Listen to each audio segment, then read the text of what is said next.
VPNs are big business. According to one estimate, the worldwide market for VPN companies, short for virtual private networks, amounted to over $25 billion in 2019. That number is expected to grow, reaching $75 billion by 2027. VPN companies always make big promises when it comes to your privacy, but do their services actually live up to expectations?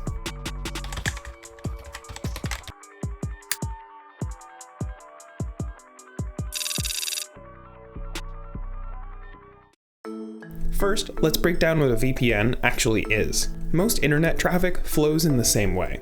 You connect to the internet via a browser or an app, and your device communicates with your internet service provider, or ISP. For most people in the US, that's AT&T, Comcast, Charter Communications, Verizon, or CenturyLink. Your device asks to go to whichever website you tell it to, but the ISP is the one that's actually communicating with that site, carrying data back and forth for the duration of the session. A VPN encrypts all that traffic. If you choose a VPN and download and set it up on your device, then every time a request is sent to access an app or a website, the VPN will tell the ISP first to route the traffic through a different server that it owns. This hides some of your data, not only from your ISP, but from the websites you visit.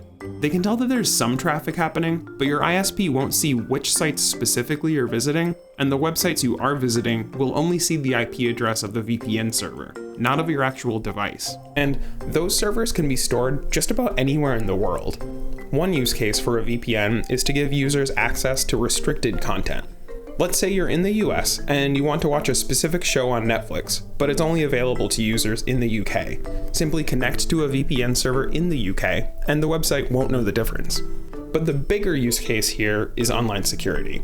If you're trying to make it harder for advertisers, hackers, or anyone else to collect information about you online, then a VPN is a great tool to invest in. But it's not a comprehensive solution, and not every VPN is created equal. A VPN can and ideally should hide your traffic from your ISP. But what if your VPN itself is collecting and selling your data?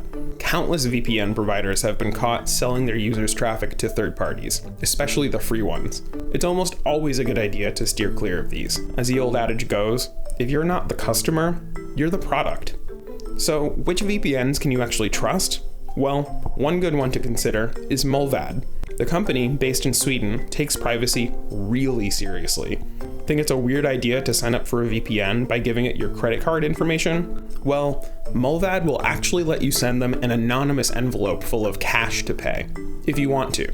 In April of 2023, the company was subjected to its first search warrant in its 14-year existence.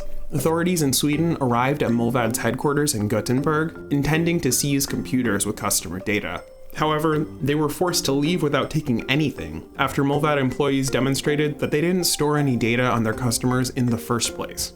But Mullvad aren't the only good guys. There are a lot of other VPNs out there.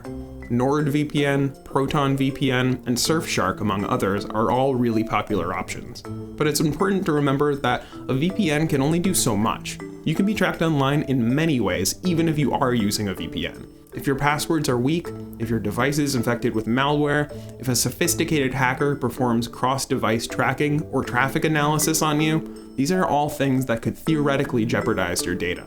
But every little bit helps, and a VPN is a really good place to start if you're serious about securing your data.